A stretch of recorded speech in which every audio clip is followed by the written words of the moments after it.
तो सबको सब स्वीकार है। आप नहाए हैं नहीं नहाए हैं उससे कोई मतलब नहीं, लूल्हे हैं लंगड़े उससे कोई मतलब नहीं, आप अमीर है गरीब है उनको उससे कोई मतलब है। उनके आगे समर्पण भाव होना चाहिए। ये नहीं कि आपके दिमाग में 76 सवाल है, संदेह चल रहा तो फिर कुछ लाभ नहीं होगा। समग्र भाव त्याग दीजिए कि जो है अब आप ही हैं। एक सवाल आया है कि क्या आत्मज्ञान प्राप्त करना संभव है? बिल्कुल संभव है, आत्मज्ञान प्राप्त करना संभव है, लेकिन आपके अंदर समर्पण का भाव तो हो। पहले आप कुछ ठानिए, तो कुछ ठानते तो हमें बस सवाल पूछ लिया आत्मज्ञान पाना संभव है, मैं बता दिया हाँ संभव है, बस बात खत्म हो गई। अब आप सुन लिए ना, आप बहुत बड़ा तीर मार दोगे, आप कुछ नहीं उखड़ेगा उससे। जानने से कुछ नहीं होगा। जानकारी तो खूब है आपके पास दुनिया भर की, क्या उखाड़ दिया आज तक? करने से होगा। आत्मज्ञान के लिए ध्यान करिए। ध्यान करने का मतलब है रीढ़ की हड्डी बिल्कुल सीधी रखिए और बिल्कुल जो श्वास भीतर जा रही है और बाहर जा रही है दोनों के मध्य ठहरने के प्रयास करिए।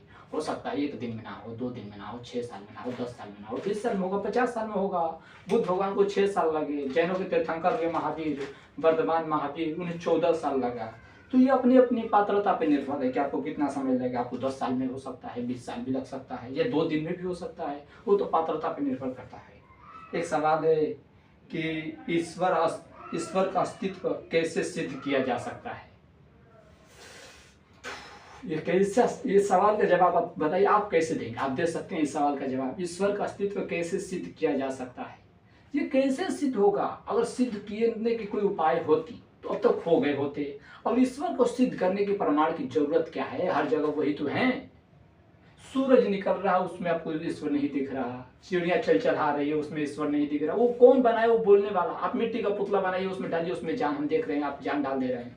ईश्वर का प्रमाण मिल जा रहा है कि इंसान मर रहा है, जिंदा हो जा रहा, पैदा होते हैं इंसान नया, फिर मर जा रहा है, डेली उम्र बढ़ रहा। ये कैसे हो रहा? ये कौन कर रहा? एक ऊर्जा तो है, वही ऊर्जा ईश्वर है, शिव है, लेकिन लोगों को ये बात समझ नहीं आ रहा। एक सवाल आया है कि क्या सभी धर्मों के ईश्वर एक ही है?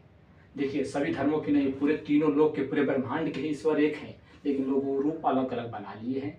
बाकी इसमें कोई भेद नहीं है, सब एक ही है। 2 ईश्वर नहीं हो सकते, ईश्वर एक है और उन्हीं को हमें मानना है। हम शिव के रूप में मान रहे हैं, आप राम के रूप में मान लीजिए, आप अल्लाह के रूप में मान लीजिए, आप बौद्ध के रूप में मान लीजिए, आप भीमराव अम्बेडकर के रूप में मान लीजिए, आप जेजस के रूप में मान लीजिए, महावीर के रूप में मान लीजिए।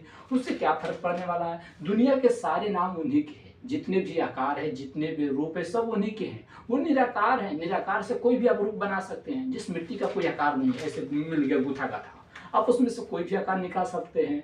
वही ईश्वर है। ईश्वर हर रूप में है। मैं भी ईश्वर हूँ, आप भी ईश्वर हैं। इस संसार में ऐसा कुछ है जो ईश्वर नहीं है, लेकिन लोग समझ नहीं रहे। इसीलिए मैं कह रहा हूँ कि शिव के ऊपर छोड़